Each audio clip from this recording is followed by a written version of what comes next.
कर्दम ऋषि और देवहूति की कथा। विदुर जी मैत्रेय जी से कहते हैं, आप कर्दम और देवहूति के वंश की कथा मुझे सुनाएं। कपिल भगवान की इस कथा को सुनने की मेरी बहुत इच्छा है। मैत्रेय जी कहते हैं, कर्दम ऋषि ब्रह्मा जी के पुत्र थे। ब्रह्मा जी ने इनको आदेश दिया, सृष्टि का कार्य आगे बढ़ाओ। कर्दम ऋषि जन्मजात विरक्त थे, भगवान के प्रेमी थे, लेकिन पिता के आज्ञाकारी भी थे। उनका गृहस्थ आश्रम में जाने का मन नहीं था, पर पिता की आज्ञा को मानना भी आवश्यक था। अतः उन्होंने बीच का रास्ता निकाला। कर्दम जी ने सोचा, पिता की आज्ञा का पालन तो करना है, पर पहले कोई ऐसा काम कर लो जिससे सृष्टि में प्रवेश करने के बाद उससे बाहर निकलने का रास्ता मिल जाए। गृहस्थ आश्रम में जाने से पहले गृहस्थ आश्रम के झंझटों से कैसे निकलोगे, यह सीखकर तब जाना चाहिए। कर्दम जी ने वही किया। उन्होंने सरस्वती नदी के किनारे भगवान की आराधना प्रारंभ कर दी। 10,000 वर्ष तक नारायण की उपासना करते रहे। सतयुग के 10,000 वर्ष कलयुग के 10 वर्ष बराबर हैं। यदि आप इस 10 वर्ष ईमानदारी से भगवान को दे दें तो भगवान आपको मिल जाएंगे। सरस्वती के किनारे शंख, चक्र, गदा हाथ में लिए भगवान प्रकट हो जाते हैं। कर्दम जी भगवान की बड़ी सुंदर स्तुति करते हुए कहते हैं, प्रभु, आपको पाने के बाद यदि कोई आपसे दुनिया की वस्तु मांगता है तो आपकी माया के द्वारा ठगा गया है। भगवान सामने हो और कोई भगवान से मांगे, बेटा दे दो, पत्नी दे दो, घर दे दो, तो इसका मतलब आपकी नज़र में भगवान की कीमत कम है, बेटा पत्नी की कीमत ज़्यादा है। वो भगवान की माया से मोहित है। कर्दम जी भगवान से कहते हैं, पिताजी ने सृष्टि रचना के लिए गृहस्थ आश्रम में प्रवेश करने की आज्ञा दी है। अतः मैं चाहता हूँ ऐसी पत्नी मिले जो गृहस्थ आश्रम में भी सहयोग करे और गृहस्थ आश्रम के बाद भी मेरी साधना में सहयोग करे। इसलिए मैंने आपकी साधना की है, गृहस्थ आश्रम में प्रवेश करने की अनुमति दे दी और कहा, मैं तुम्हारे लिए शीलवती कन्या की व्यवस्था करके आया हूँ। परसों स्वयंभू मनु आएंगे अपनी कन्या को लेकर। वो ऐसी शीलवती कन्या है जो तुम्हारे गृहस्थ व संन्यास दोनों आश्रमों में सहयोग देगी। भगवान ने जब उनको यह वरदान दिया तो उनको करुणा भी आ गई, क्योंकि 10,000 वर्ष तप करने के बाद वरदान मांगा तो विवाह का। मेरा भक्त गृहस्थ आश्रम में जा रहा है जहाँ सुख कम दुख ज्यादा है। भगवान की आंखों में अश्रुपात होने लगा। इतना अश्रुपात हुआ कि उन अश्रुओं से एक सरोवर बन गया। आज भी गुजरात में बिंदु सरोवर नाम की एक जगह है, वहीं पर यह समाध हुआ। शास्त्रों में भी लिखा है, यदि प्रारंभ से ही भगवान के प्रति प्रेम है तो गृहस्थ आश्रम में जाने की जरूरत नहीं है। अगर दुनिया से प्रेम है तो चाव से जाओ, फिर क्या होगा, दुनिया की सच्चाई पता लग जाएगी। थोड़े बहुत धक्के पड़ेंगे तो फिर वापस भगवान की ओर आ जाओगे। पहले आ जाओ या बाद में, भगवान के पास ही आना पड़ेगा। दूसरी बात भगवान ने कही, कर्दम जी, तुम मेरा इतना भजन करके विवाह करने ही जा रहे हो तो अपनी तरफ से एक वरदान मैं देता हूँ। वहाँ मैं तुम्हारा पुत्र बनकर आऊँगा और तुम्हारा कल्याण करूँगा। इधर मनु महाराज सतरूपा और देवहूति के साथ कर्दम ऋषि के आश्रम में आए। कर्दम ने देवहूति के विवेक की परीक्षा ली।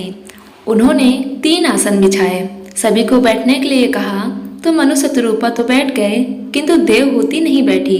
तो कर्दम जी ने कहा, देवी, यह तीसरा आसन तुम्हारे लिए ही है, बैठो।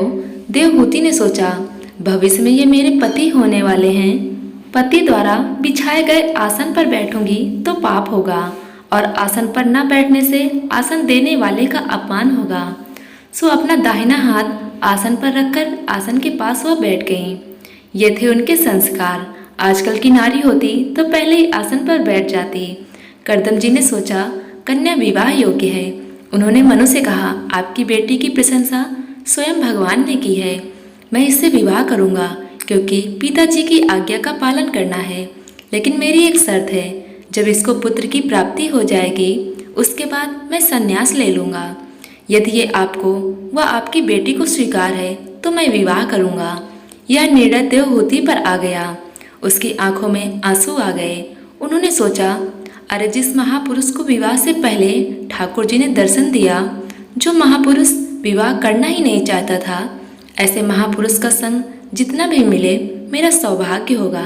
मैं तो हमेशा सहयोगी करूँगी। जब वो गृहस्थ में होंगे तब भी सेवा करूँगी, और जब वो संन्यास ले लेंगे तो भी कोई विरोध नहीं करूँगी।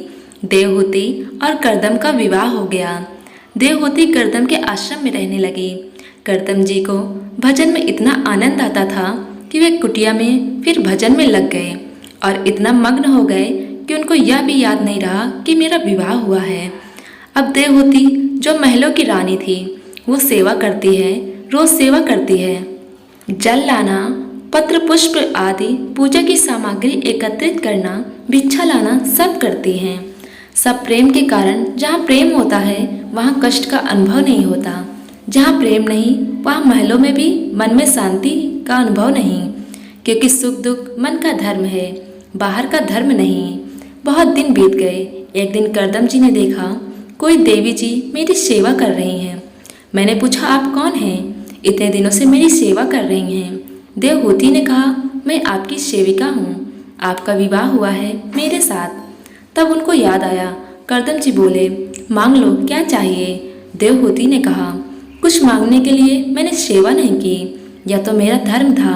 करदम जी बोले, तुम नहीं चाहती पर मेरी इच्छा है कुछ देने की, मैं कुछ देना चाहता हूँ।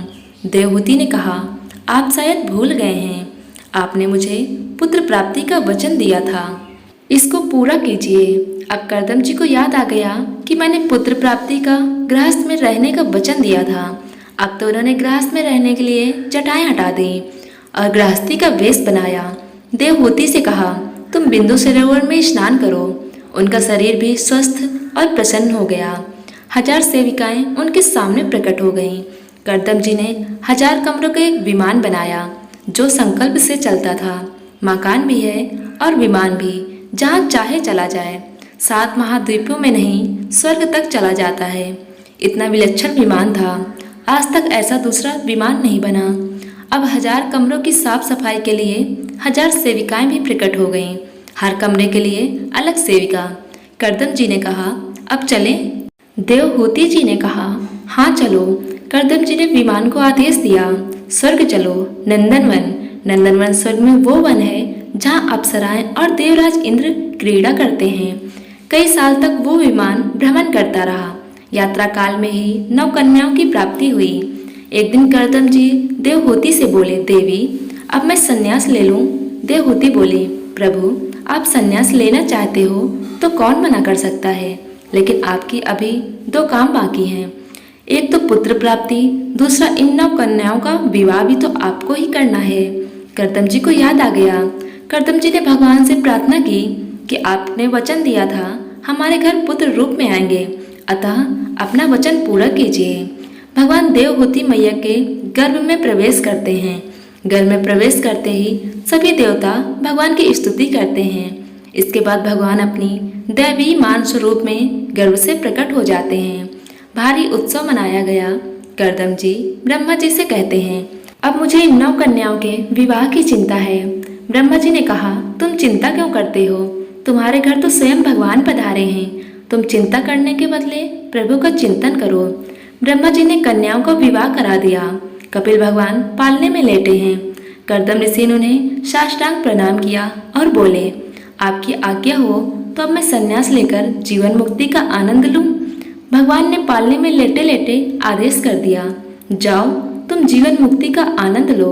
इस संसार को मेरा ही रूप जानना, भगवत दृष्टि रखना, तभी जीवन मुक्ति का आनंद मिलेगा। करदम जी ने भगवान की परिक्रमा की, प्रणाम किया और वहां से जंगल चले गए। भगवान को आत्म रूप में अनुभव करते हुए वे अंत में भगवान को ही प्राप्त हो गए। आपको कहानी पसंद आई हो तो वीडियो को लाइक करें और चैनल को सब्सक्राइब करें। धन्यवाद।